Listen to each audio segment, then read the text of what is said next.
Everyone, my name is Lori Heyman. I am a conservation biologist with the Xerces Society for Invertebrate Conservation and the project manager for the Southeast Bumble Bee Atlas. This video is intended to inform you about basic guidelines related to permitting and access on certain public lands. We will also go over some safety tips to keep in mind when surveying on any property, public or otherwise. Our project covers 4 states. We have a patchwork of land ownership, but most of our land area is privately owned. Unless you yourself are the landowner, permission is required for any land type, both public and private. For your protection from trespassing claims, it is best that this permission be written.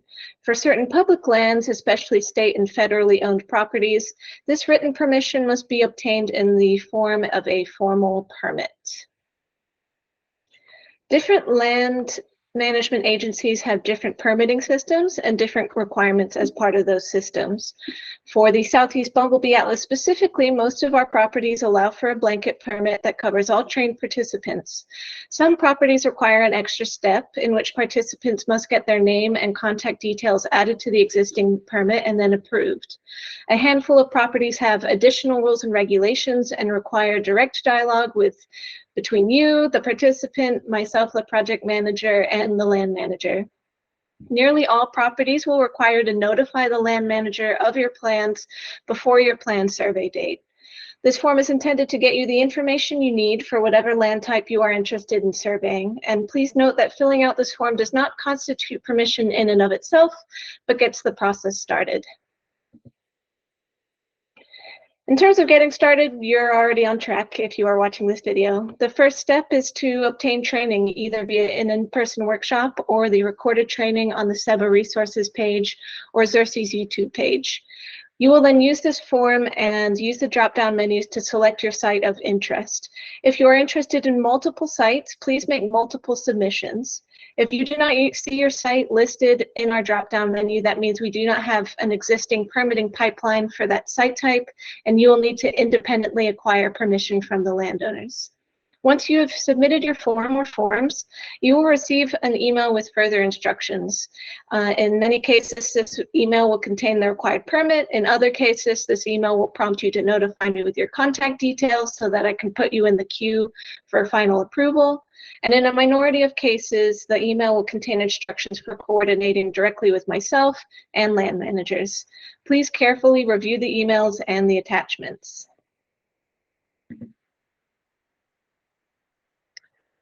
Once you have obtained approval, there are a few stipulations that you should keep in mind for every site type. First, please notify the land manager before your planned survey date, as mentioned.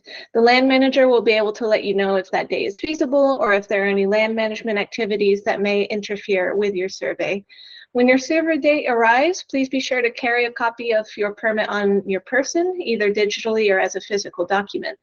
When you arrive to your site, notify any on-site staff of your presence and your intent for that day. If there are no on-site staff, this is not necessary. Please note that your permit covers only the activities and protocols stipulated by the Southeast Bumble Bee Atlas, which in our case is non-lethal bumblebee surveys. Other activities are not covered by this permit. Please also follow all rules and regulations outlined in both the permit and by the site staff. It's likely you've heard this before, but another note is to be mindful of private property. Participants in the Southeast Bumble Bee Atlas are not permitted to trespass. Consequently, please be mindful of signs of private property, such as fences and signs. If you are asked to leave a property or discover that you are on private property without permission, please leave immediately, even if your survey activity is not complete. And again, to protect you from any trespass claims, you should plan to obtain written permission whenever possible. In keeping with the fact that this is a non-lethal survey, our protocols are designed to be minimally invasive to bees, and so there are a few things to keep in mind. First, make sure that your ice is not below freezing. Avoid chiller packs like the packs that you use in lunchboxes or on injuries, as they often cool temperatures to below freezing and increase the risk of bee mortality. Store-bought ice is usually perfect. If you are surveying at different sites, please sterilize your net and containers between sites. You can do this a few ways, including using a dilute bleach solution, an alcohol spray, or the way I do it, which is to scrub your nets and vials in hot soapy water, rinse them thoroughly, and allow them to air dry.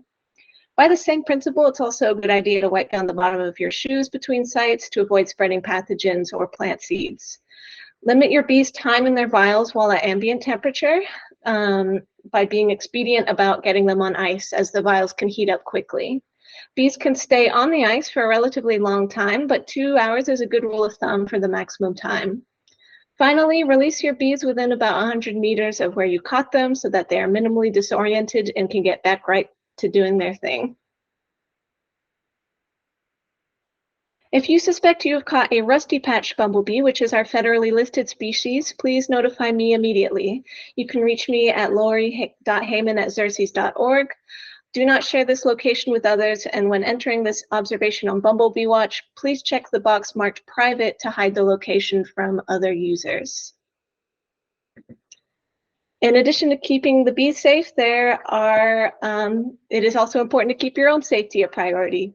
Please always let someone know about your travel times, including when you expect to return. Keep an eye on the weather and avoid sampling in unsafe conditions, including in extreme heat. If you are conducting a roadside survey, drive carefully, abide by all posted signs and rules. Bright colors are a good idea when working on roadsides. Please make sure you have sun protection and plenty of water. Parasites like ticks and chiggers are another consideration. Consider wearing long pants and sleeves in areas where these are a risk, especially tall vegetation or forested areas. If you choose to wear bug spray, just please be mindful of the risk that this poses to bees. Bug spray can transfer to your hands and then be harmful to bees when you handle them. I personally favor mechanical, non-chemical means of preventing bug bites as much as possible, but if you absolutely must use a chemical repellent, consider using gloves for handling bees. Another safety consideration is to be mindful of hunting activities, especially at game lands or wildlife management areas. Avoid busy hunting times and consider wearing blaze orange for visibility at areas where hunters are a possibility. Land managers will know best about the key times for hunters, and you can also check your local hunting seasons by checking these agency websites listed on the screen. Thank you so much for taking the time to watch this video. If you have any questions, please don't hesitate to reach out to me using the email on the screen, and happy surveying.